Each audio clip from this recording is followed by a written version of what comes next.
I'm Dr. Tim Graubert. I'm the director of the blood cancer program at the Mass General Hospital in Boston and a professor of medicine at Harvard Medical School. I'm Matt Walter, a physician scientist at Washington University in St. Louis. So we had 5 fantastic presentations in the session that Dr. Walter and I shared on the pathophysiology of the progression from MDS to secondary AML. And so we'd like to start with some highlights. Yeah, I'd like to talk about first some of the genetic mutations that occur in MDS. We know this is a disease that is caused by mutations. And in the first talk, it was very interesting by Dr. Clone, who was talking about the most common inherited mutation. So this means a mutation that you inherit from your parents. And interesting, it can contribute to MDS, but it can have a very long time period before it causes a problem.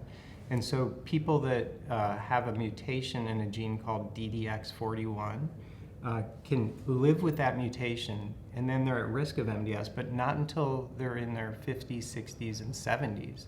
And so this is really something that is unusual for these types of mutations, but is really becoming important in MDS. And Dr. Clone presented how that mutation might cause blood problems in patients by using mouse models. And there's still a lot to be learned, but I think it's the first step in establishing that this gene does cause abnormal blood development. And in the future, we're going to try and figure out how you can intervene with that. Maybe I can ask a question that, as you know, Dr. Walter, this gene DDX41 is one of several now that we know that were inherited changes can predispose patients to either MDS or AML. But in this gene in particular, as you said, when patients get MDS, it tends to happen after many, many decades. So what do patients need to know about this? Do they need to be watched more carefully? Or from Dr. Clone's work, do we have any clues in the future on how we might prevent that progression to MDS? Yeah, so we know that in MDS that it's not just one mutation that's going to cause the disease. It's really the accumulation of mutations, and this seems to put people at risk because they already have one mutation that's important. And we don't fully understand, but it's going to take time for these other mutations to accumulate. And so this gene also is interesting because it gets you get one mutation from your parent, and then you acquire a second mutation in the gene later on.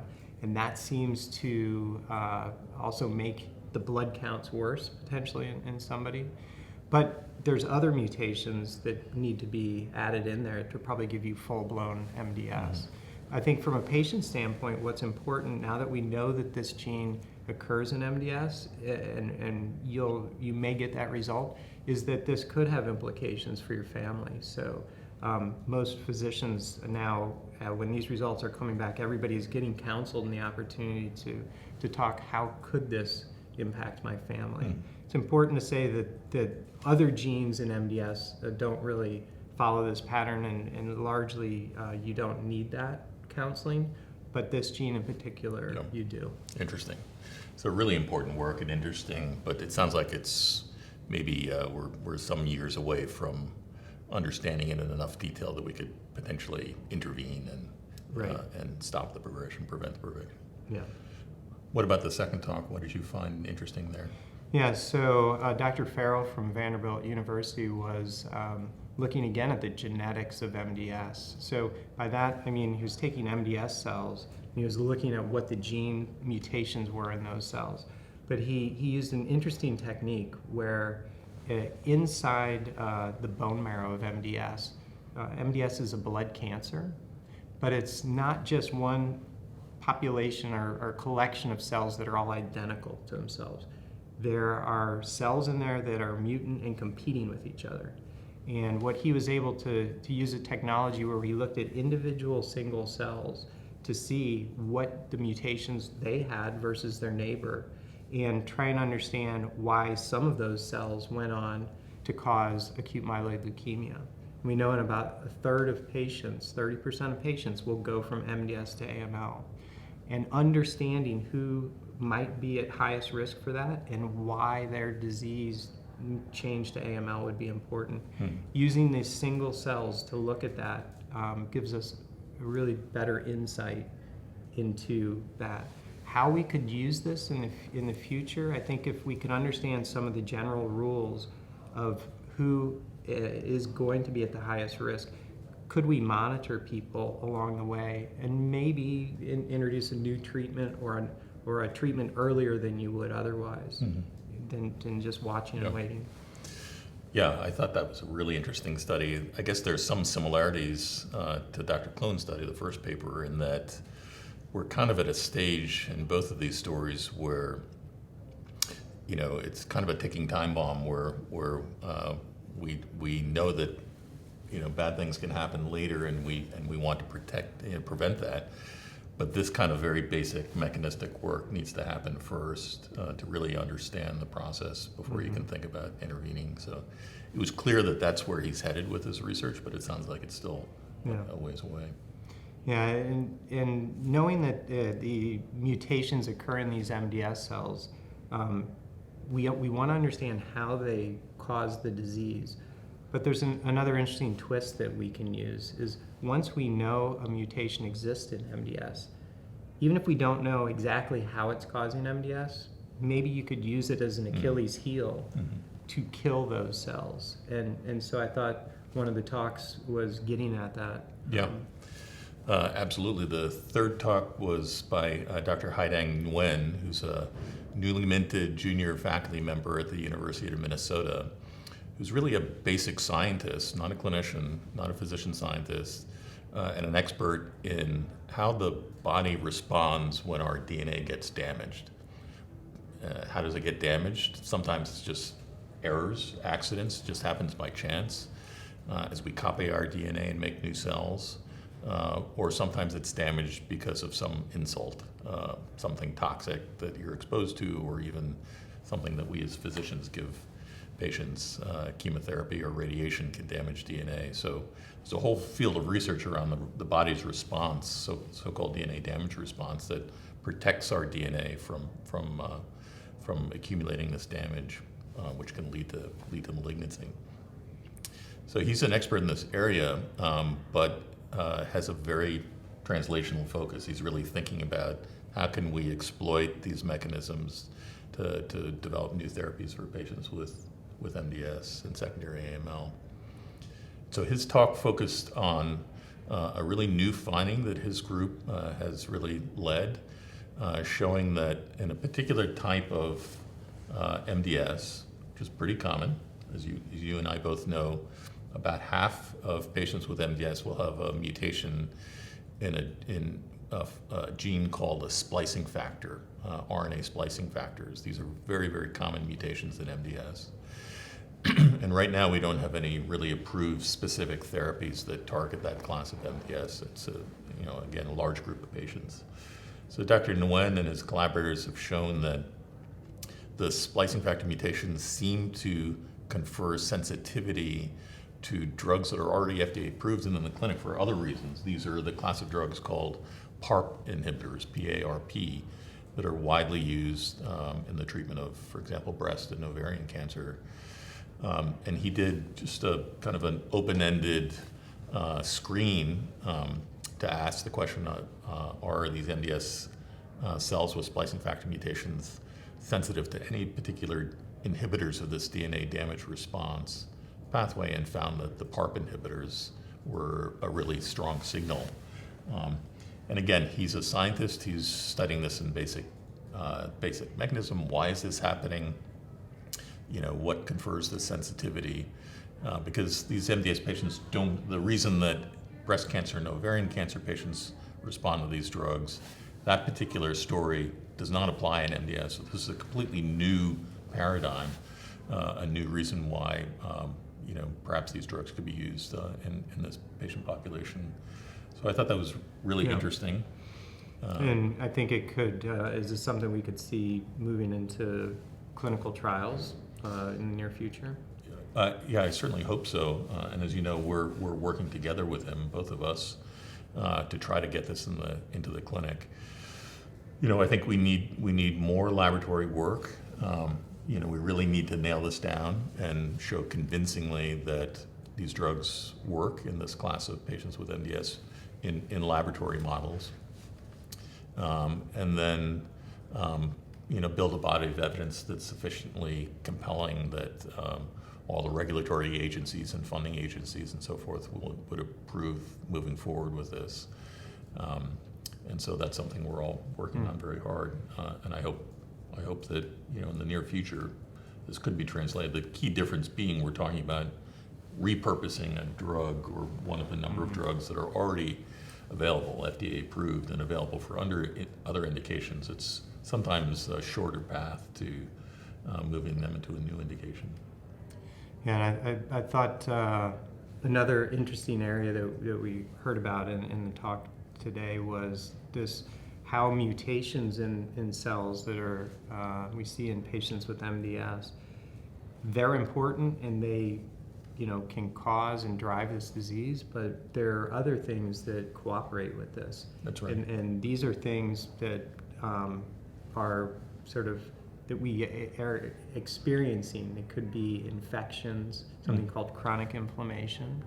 And I thought the fourth talk really sort of shed some light on that and maybe opened up new opportunities for how we can sort of limit the growth of these mutant MDS cells. Yeah, Dr. Anupriya Agarwal from the Oregon Health Science Center gave the fourth lecture on this topic, which is, pardon the pun, become kind of a hot topic, this idea of inflammation promoting the progression from MDS to secondary AML, but even starting earlier at this precursor stage that we call clonal hematopoiesis. That happens in people who don't have MDS, but they have populations of cells that carry mutations that are growing, but they're otherwise healthy. They don't have MDS, their blood counts are normal, but they have these populations that we can detect. That's called clonal hematopoiesis. And so Dr. Agarwal has really been studying each of these stages, the progression from clonal hematopoiesis to MDS, and MDS to AML. And she and many others in the field have been looking at this question about is it not just the mutation in the cell, as you said, but the microenvironment that those cells live within that contributes to progression of disease. Yeah, I think it'll be interesting as that research evolves whether trying to reduce or treat some inflammation that could be going on to sort of keep the disease at a stable state and prevent progression. Yeah. Now, it's going to take time to test all that, but it's an interesting idea. Yeah, and again, I think like the previous presentation, the path to actually getting this in the clinic and seeing if it helps patients is perhaps relatively short here, since the particular factor that she focused on is a protein called IL-1.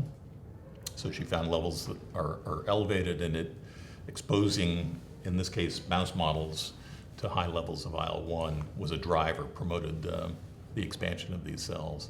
And again, there are already existing FDA-approved agents that will antagonize IL-1. And so she and others collaborating in this field are working to get a clinical trial open to test this hypothesis. If you block this specific factor, IL-1 beta, with an existing drug, could that lead to a lower risk of progression from clonal hematopoiesis to MDS? Mm-hmm. Yeah. So hopefully we'll see that start soon and hear results in the near future. So we had a fifth presentation that was added to our session. Do you want to give us your highlights of that one? Yeah, it's again focused on looking at MDS cells and looking at a very detailed way at, I had mentioned before, you look at single cells from MDS patients.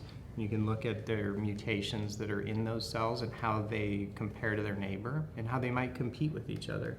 You can also do this and look at something called RNA in the cell. It sort of takes the blueprint from the DNA and is an intermediary that tells us what those cells are making and what those cells might become. And in MDS, it turns out that not all the patients' disease is exactly the same. And if you look at the single cell level, Dr. Kola from MD Anderson was able to see that there are two large types of patients that looked different in how their cells were expressing genes from the DNA. And there was some association with what the mutations were in those patients. So it opens up a new and interesting idea that we know the mutations are causing this disease. Now we're trying to understand what those mutations are doing, and they could set the cells up in these different patients with MDS to have potentially different responses even to treatment. I think it's an interesting idea that needs to be fleshed out more. The potential implications for that is if this were true and was predictive of responses to certain treatments, you could potentially measure that when a patient came into the clinic by taking a bone marrow sample and doing some testing on them and see if they would be more likely to respond to a treatment based on what you see on the single cells. So the idea is intriguing. I think it has a bit of time to go before we know this is true or not, but it's the first step in understanding it. I agree, yeah. She went a little deeper in the story, having defined those two different types of MDS, if you will, based on the proteins that they express. She looked at what pathways are on and off in those populations of cells, and one of them seemed to be really sensitive to inhibition of the BCL2 protein with a drug called venetoclax, which is now again approved in combination with drugs like azacitidine for patients with AML, and is being studied in MDS now, not yet approved in that setting, but many patients with MDS are being exposed in clinical trials to venetoclax, again, usually in combination with azacitidine.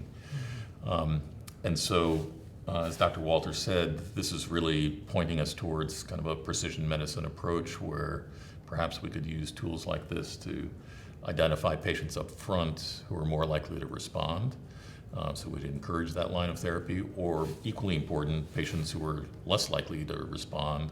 So maybe they shouldn't be exposed to this particular combination. They wouldn't get any benefit, they'd get only side effects. So that's something we've talked a lot about, usually in the context of if there's a particular mutation present, perhaps there's a response to a drug. This is different. This is really looking at collectively all the cells. What do they look like? How are they behaving? And are they more or less likely to respond to a drug? Yeah, it's an exciting set of talks, and I think really provides some hope that in the near future some of these approaches will be tested in the clinic, and I think have the potential to have impact. Agree. Yeah. Well, it was fun sharing this session with my friend and colleague, Dr. Walter, and it was great to see you again. Yeah. All right.